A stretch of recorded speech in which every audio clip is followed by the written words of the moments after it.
Hi hello నమస్తే. మీరు చూస్తున్నారు సువర్ణ మీడియా. మరి సంక్రాంతి వచ్చేసింది. మరి సంక్రాంతితో పాటు సినిమాలు కూడా వచ్చేసాయి. మరి ఇప్పుడు మనం గుంటూరు కారం గురించి మాట్లాడుకోబోతున్నాం.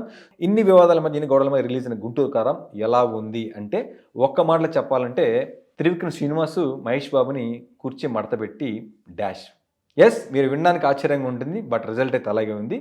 సో ఇది Bomma Adirinda the perfect and genuine movie review show. నా పేరు ఉదయ్.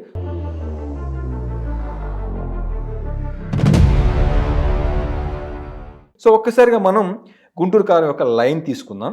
లైన్ ఏంట్రా అంటే, సత్యం అండ్ వసుంధర అనే ఒక ఇద్దరు, అంటే వైఫ్ అండ్ హస్బెండ్, ఒక సమస్య, అంటే సత్యం క్యారెక్టర్లో జయరామ్ అండ్ అలాగే వసుంధర క్యారెక్టర్ రామకృష్ణ గారు. సో ఏంట్రా అంటే, ఒక సమస్య వచ్చినప్పుడు, ఒక ప్రాబ్లం, ఒక గొడవలో రామకృష్ణ గారు భర్తని అండ్ అలాగే బాబుని, కొడుకుని వదిలిపెట్టేసి తను పుట్టింటికి వెళ్ళిపోవడం జరుగుతుంది. పుట్టింటి వెళ్ళిపోవడమే కాకుండా అక్కడ వేరే వాళ్ళని కూడా పెళ్లి చేసేసుకుంటారు అనివార్య కారణాల వల్ల. అది ఎందుకు రాదని మన క్లైమాక్స్ తెలుస్తుంది. అలా పెళ్లి చేసుకున్నాక అప్పటి నుంచి కొడుకు కావచ్చు, తండ్రి కావచ్చు, వెళ్ళిపోయిన భార్య కోసం, అమ్మ కోసం బాధపడుతూ ఉంటారు. ఒక 25 సంవత్సరాల తర్వాత మళ్ళీ వదిలేసిన అమ్మ వాళ్ళ, అంటే వీళ్ళ తాతయ్య, ఆయన లాయర్తో ఒక లాయర్ని నోటీస్ పంపిస్తాడు. అదేంటంటే అంటే, తన ఆస్తికి అమ్మకి ఎవరికి సంబంధం లేదని కొడుకు చేత సంతకం పెట్టించుకోవాలని చెప్పడం. ఆ తర్వాత దాని మీద పిలిపిస్తే ఈయన మహేష్ బాబు ఏదైతున్నాడో వాళ్ళ ఇంటికి వెళ్ళి సంతకం పెట్టకుండా అమ్మని చూసాకే పెడతా, అమ్మ చెప్తేనే పెడతానని ఆయన వచ్చాడు. సో ఇక్కడి నుంచి తర్వాత సంతకం పెట్టాడా పెట్టలేదా అంటే మీకు నేను లైన్గా కూడా ఏం పెద్ద చెప్పను, ఎందుకంటే ఏదైతే మీకు ఇప్పుడు చెప్పానో ఇదే సన్నివేశం మొదటి నుంచి లాస్ట్ దాకా ఉంటుంది. ఇదే సన్నివేశం, ఈ సన్నివేశమే సినిమా మొత్తం పేపర్ పెన్నే ఉంటుంది. నిజంగా ఎవరు ఊహించలేదు త్రివిక్రమ్ నుంచి ఇలాంటి ఒక స్టోరీ వస్తుందని. ఫస్ట్ ఆఫ్ ఆల్ ఏంటంటే, బేసిక్గానే బ్లెండరు త్రివిక్రమ్ శ్రీనివాస్ గారు ఈ లైన్ తీసుకోవడం పెద్ద మిస్టేక్ చేశారు. ఇక్కడ చాలా బ్లెండర్ మిస్టేక్. ఇక్కడ ఒక లాజిక్ కూడా లేదు, ఎందుకంటే జనరల్గా మనకి ఎవరైనా ఒక భర్తతోటి ఒక భార్య విడిపోతే భర్త నుంచి ఆస్తి ఏమన్నా భార్యకు వస్తుంది, కానీ భార్య విడిపోయి ఎవరినో చేసుకుంటే వాళ్ళకి సంబంధించిన ఆస్తి మొదటి భర్తకి, మొదటి కొడుక్కి రాదు, చట్టపరంగా ఏదైనా కూడా. మరి ఈ కాన్సెప్ట్ని బేస్ చేసుకుని ఈ లాజిక్ ఎలా మిస్ అయ్యారో తెలియదు, కానీ ఆవిడ విడిపోయి వేరే ఎవరైనా చేసుకున్నాక వేరే కొడుకు ఎవరో ఉంటారు, వాళ్ళు అక్కడి నుంచి వాళ్ళ నాన్నగారు ఈ మొదటి భర్త కొడుక్కి లాయర్ నోటీస్ పంపిస్తూ ఉంటాడు, సంతకం పెట్టాలి అని. సో ఇదే కథ, దీన్నే మెయిన్ ప్రధానమైన కథను తీసుకొని సినిమా మొత్తం చేయడం జరిగింది.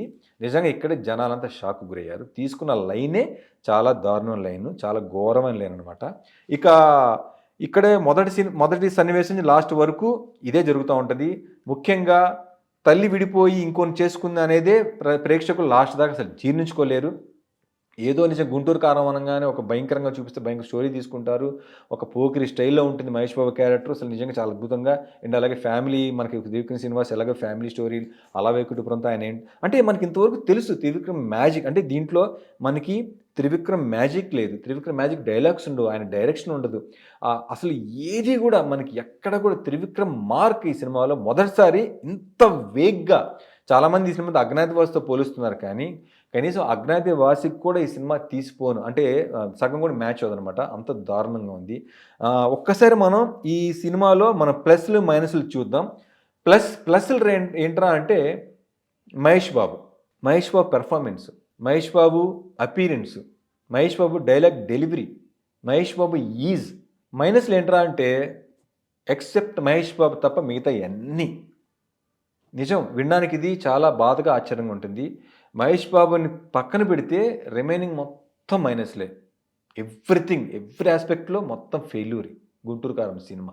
డైరెక్షన్ కానించి, స్క్రిప్ట్ కానించి, స్క్రీన్ ప్లే కానించి, సంగీతం కూడా ఆఖరికి. తమన్ అందించాడు ఈ సినిమాలో. తమన్ అందించిన ఆర్ఆర్ చూస్తుంటే మనకు అలా వైకుంఠపురం గుర్తొచ్చేస్తూ ఉంటుంది. యాజ్ ఇట్ ఈజ్ ఆ ట్రాక్స్ తీసుకొచ్చి ఈ సినిమాలో ప్లే చేయడం జరిగింది. మనకి సన్నివేశాలు జరిగేటప్పుడు మనకంతా అలా వైకుంఠపురం ప్యారలల్గా రన్ అవుతూ ఉంటుంది.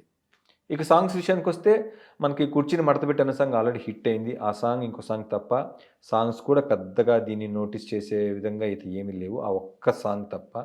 ఇక మనకి ఒక్కసారి కాస్టింగ్ చూసుకుందాము.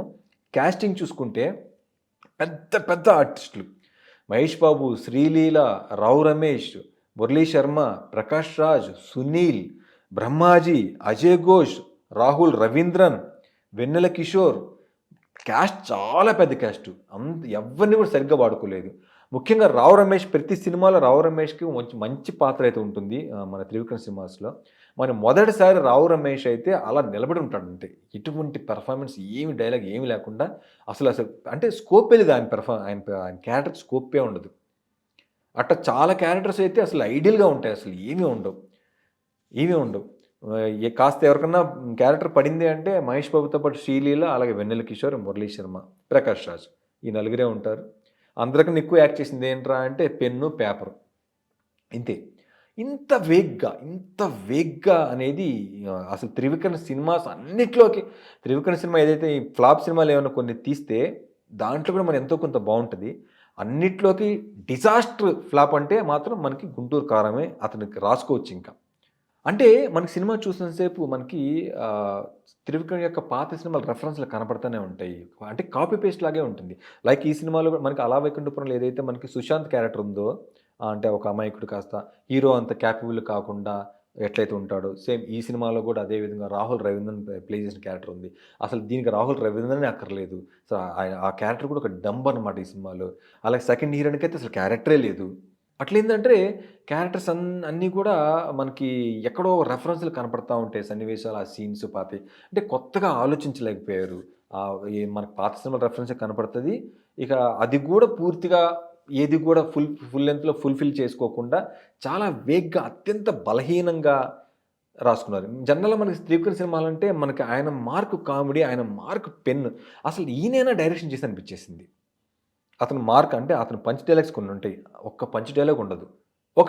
ఒక 4-5, అది కూడా మహేష్ బాబు ఫస్ట్ హాఫ్లో కొన్ని ఉంటాయి. మహేష్ బాబు చెప్పే డైలాగులు నవ్వుతాం మనం. అవి కాకుండా ఇంకేమీ లేవు.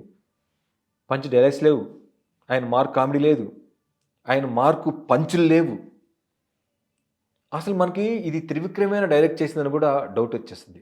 అంత వేగ్గా సినిమా తీయడం జరిగింది. సో పూర్తిగా సంక్రాంతికి మాత్రం మనల్ని నిరుత్సాహపరిచిన సినిమాగా మాత్రం గుంటూరు కారం అయితే నిలిచిపోతుంది. That's all for now. This is Uday signing off.